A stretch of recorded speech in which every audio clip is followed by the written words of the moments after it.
오늘 저희들 함께 보실 하나님 말씀은 시편 34편 1절에서 10절입니다. 내가 여호와를 항상 송축하며 내 입술로 항상 주를 찬양하리이다.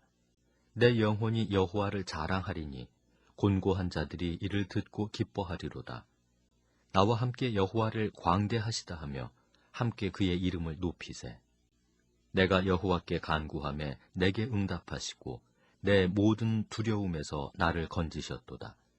그들이 주를 앙망하고 광채를 내었으니 그들의 얼굴은 부끄럽지 아니하리로다. 이 곤고한 자가 부르짖음에 여호와께서 들으시고 그의 모든 환난에서 구원하셨도다. 여호와의 천사가 주를 경외하는 자를 둘러 지인치고 그들을 건지시는도다. 너희는 여호와의 선하심을 맛보아 알지어다. 그에게 피하는 자는 복이 있도다. 너희 성도들아 여호와를 경외하라. 그를 경외하는 자에게는 부족함이 없도다. 젊은 사자는 궁핍하여 줄일지라도 여호와를 찾는 자는 모든 좋은 것에 부족함이 없으리로다. 인간을 짐승보다 뛰어난 존재가 되게 하는 것들이 여러 가지 있지만 그 중에 하나를 꼭 들라면 그것은 언어입니다. 물론 짐승들에게도 언어가 있다고 할 수 있습니다. 그것은 그러나 우리 인간들의 언어와 비교하자면 비교조차 되지 않습니다. 짐승들은 자신들의 말로 표현할 수 있는 것이 극히 일부분입니다. 그러나 사람은 말로써 자신의 생각과 사상 그리고 감정을 아주 소상하게 전달할 수 있는 능력을 가지고 있습니다. 그리고 그와 같은 능력을 가지고 자신의 생각과 사상 그리고 감정을 표현하면서 매일매일 살아가고 있습니다. 때문에 사람은 그가 말하는 것을 들어보면 거의 정확하게 그가 누구인지를 알 수 있습니다. 말하는 식을 보면 그가 누구인지를 알 수 있고 말하는 태도를 보면 그의 성격과 감정 상태를 알 수 있으며 말하는 내용을 들어보면 그가 지금 어디에 관심이 있는지를 알 수 있습니다. 말을 통해서 사람을 이해하려고 할 때 가장 중요한 것 중에 하나는 말의 내용, 즉 대화의 주제입니다. 특별한 주제를 놓고 이야기하는 것이 아니고 부담 없이 만나서 즐겁게 이야기할 때의 주제가 중요합니다. 그와 같은 때 그의 대화의 주제가 어디에 있는가를 얼마 동안 계속 살펴보면 거의 정확히 그의 삶의 수준까지 알아낼 수가 있습니다. 사람들이 만나면 흔히 잘하는 이야기들이 있습니다. 대개 예를 들어보면 첫 번째, 자기가 좋아하고 관심 있는 일에 대한 이야기를 자주 합니다. 골프 이야기, 자동차 이야기, 군대 이야기, 정치 이야기 이런 것 등등을 자주 이야기합니다. 관심 있는 것을 이야기하는 것이죠. 두 번째는 자기 자랑하는 이야기입니다. 자기의 성공담, 자기가 가지고 있는 것과 누리는 것에 대한 자랑, 아들 자랑, 아내 자랑, 딸 자랑 그런 일들을 그런 말들을 참 많이 합니다. 세 번째는 남 흉보고 모함하고 은근히 깎아내리는 이야기 등등을 합니다. 당사자 앞에서는 이야기하지 못하고 뒤에서 숨어서 수군수군대는 말들이 그런 유형에 속할 것입니다. 그런 것들이 우리들이 보통 만나면 흔히 하는 이야기들입니다. 누구나 그런 이야기를 보편적으로 하면서 삽니다. 그러나 우리의 대화의 주제가 언제나 이런 것들 뿐이라면 우리의 삶의 수준은 별로 높지도 훌륭하지도 않다고 말할 수 있습니다. 언어가 사람의 인격과 수준을 결정하듯 교회 내에서 성도들 사이에 무슨 대화가 오가는지를 살펴보면 그 교회의 수준과 품격을 알 수 있습니다. 우리 교회는 어떤 교회인가요? 어떤 품격을 갖췄나요? 우리 분당 중앙교회에서는 어떤 말들이 오가나요? 특별히 우리들의 셀 모임에서 나누는 대화의 내용은 무엇입니까? 우리 모두 힘을 다해서 우리 분당 중앙교회에서는 예수님 이야기로 가득 찬 교회로 성장했으면 좋겠습니다.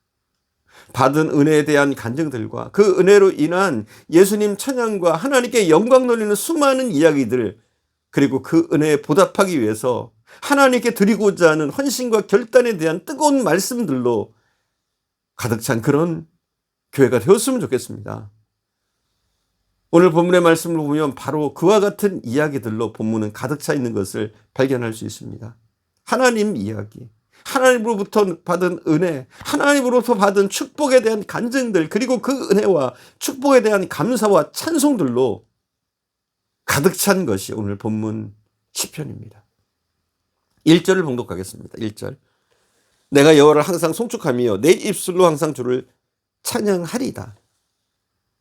내가 여호와를 항상 송축하며, 그를 송축함이 내 입에 계속하리로다. 항상, 계속, 송축이라는 단어들이 다윗의 그 심정을, 그 감정을 잘 표현하고 있습니다. 그는 다른 이야기를 할 틈이 없었고 그럴 마음도 없었습니다. 한가히 남의 흉을 볼 시간도 없었고 자기 자랑이나 하면서 시간을 보낼 마음도 없었습니다. 그의 마음에는 오직 여호와 하나님을 높이고 찬송할 마음밖에는 없었습니다. 2절을 봉독합니다. 내 영혼이 여호와를 자랑하리니 공고한 자들이 이를 듣고 기뻐하리로다. 다윗은 하나님을 자랑하고 싶었습니다. 하나님을 자랑하고 싶어서 견딜 수가 없었습니다. 다윗이 하나님을 자랑하자 공고한 자들이 그것을 듣고 기뻐했습니다. 왜냐하면 다윗의 이야기를 잘 들어보니까, 다윗 같은 자에게도 하나님이 역사하셨던 걸 들어보니까 자기들에게도 희망이 있다는 것을 알게 되었기 때문입니다. 자기를 자랑하는 사람들의 이야기를 들으면 공고한 사람들이 절망하게 됩니다. 슬퍼하게 됩니다. 그리고 자기들에게 희망이 없다는 것을 느끼게 됩니다. 간혹 신문기사에 보면 그런 게 있습니다.